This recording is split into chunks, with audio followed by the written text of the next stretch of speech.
everyone, I'm back. Thanks for joining me again. If you're new here, welcome.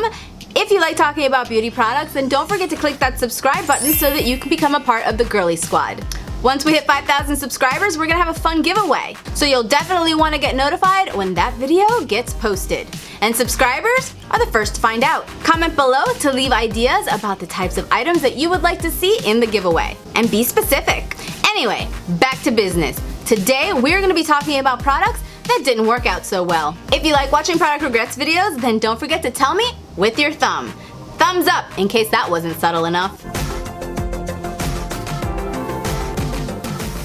Alright friends, I'm taking a break from talking about product favorites this month because it's not always rainbows and butterflies around here.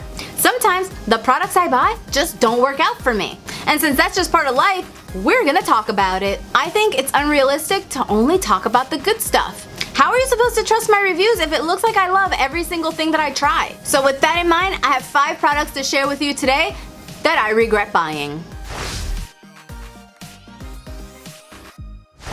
Alright, so the first product that didn't work out for me was Stila's Custom Contour Duo. I picked this up recently during Ulta's 21 Days of Beauty and man did I want this to work for me. In case you didn't know, Stila's Custom Contour Duo is a cream contour palette and it comes in 3 different shades, light, medium, and deep. It's meant to be a sheer, buildable formula that's long wearing, sweat proof, and transfer proof. It's also supposed to help you create nice sculpted looks without accentuating oiliness or fine lines. So it sounds like a winner, right? I wish it were true!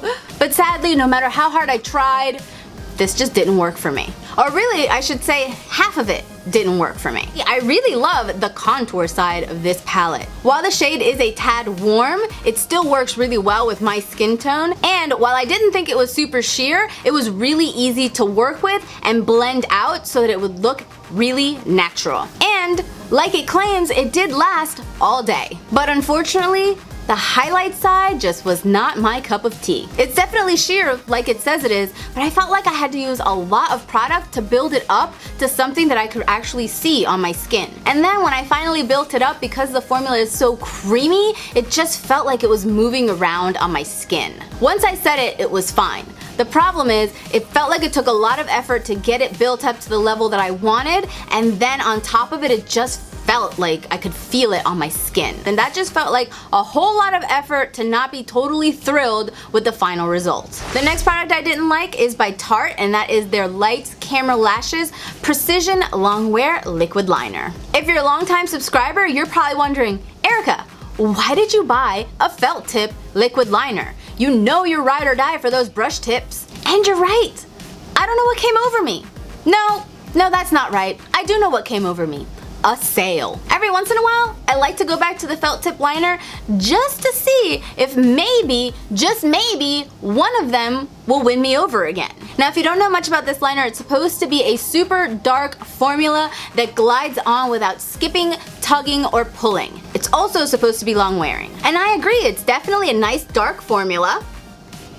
And on the back of my hand, it glides on nice and smoothly. Unfortunately, that didn't translate as well onto my eyelids because, you know, the skin up there is a little bit more delicate. So the first few times I used this, it did tug and skip a bit. Luckily, after the first 2 uses, I feel like the tip wasn't as stiff anymore, so it was a lot easier to work with. But unfortunately, this liner had one fatal flaw. It smudges. For example, the first time I used it, and after having it on for a couple of hours, the corner of my eye was a little bit itchy. And you know, you do the little gentle scratch so that you don't mess up your makeup, and I got home, smudged. I was also having some allergy problems that caused a little bit of teariness in my eyes. I'm talking about some light teariness that sometimes happens, you know, if you sneeze. And all of a sudden, I just had a smudge in the corner of my eye. And while I know that this isn't claiming to be a waterproof liner, it is claiming to be a longwear liner, so I feel like that's something that it should be able to handle. And just in case you think that was a one-off experience that was just unique to me, I actually bought one for my sister and she had the same problem. Alright, I might catch some hate for this next product because it was wildly popular on YouTube.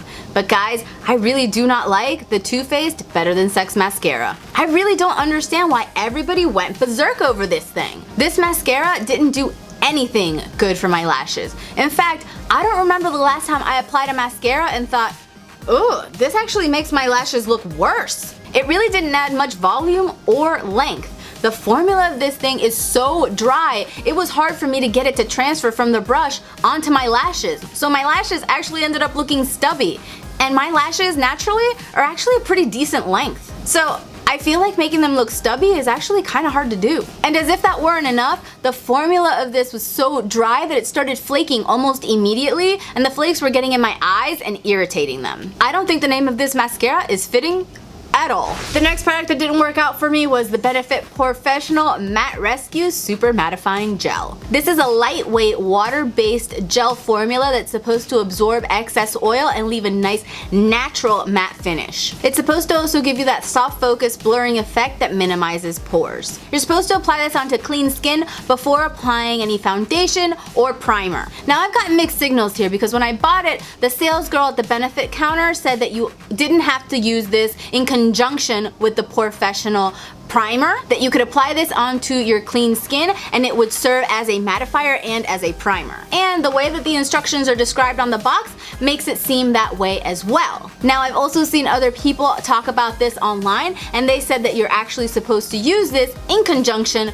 with a primer. So this isn't supposed to be a primer. So I tried it both ways. I really didn't notice that much of a difference when it came to controlling oil. Maybe it reduced my oiliness a little bit. I'm not saying it's completely ineffective, but it wasn't anything that was earth-shattering that made me feel like I needed to run out and buy the full size. Alright, so the last product I have to tell you guys about today is the Soap & Glory Sexy Mother Pucker XL Lip Plumping Lip Gloss. Now this is supposed to be the super plumping extra strength formula, so I kind of had high hopes for it. This lip gloss smells like cocoa butter, which is fantastic, but I didn't really notice any significant difference in its plumping properties. Mind you, I definitely felt that buzzing, tingling, almost zinging, slightly burning sensation that you get from lip plumping products pretty much almost immediately. So my lips actually felt like they should be plumping because they had that like buzzy feeling to them, but then I would go look in the mirror and be like, they look the same except shiny. So basically, I really just had to have a heart-to-heart with myself and really accept the fact that the types of results that I was looking for were gonna require lip injections. And just to test my hypothesis again, I've used this since getting my lip fillers and I still notice that there isn't any real significant difference in plumping when I use this. So there you have it. Those are the 5 most recent products that I regret buying. What about you? Have you tried anything out recently that just didn't butter your biscuit? Tell me about it in the comments down below. Maybe someone can share some tips to make them work out better for you. Speaking of which, if any of the products I talked about today are your favorites and you have tips that will help improve my experience, please share them down below because I would love to turn these lemons into lemonade. Alright guys, thanks so much for stopping by. I'll see you guys again in my next video. Until then, take care. Bye!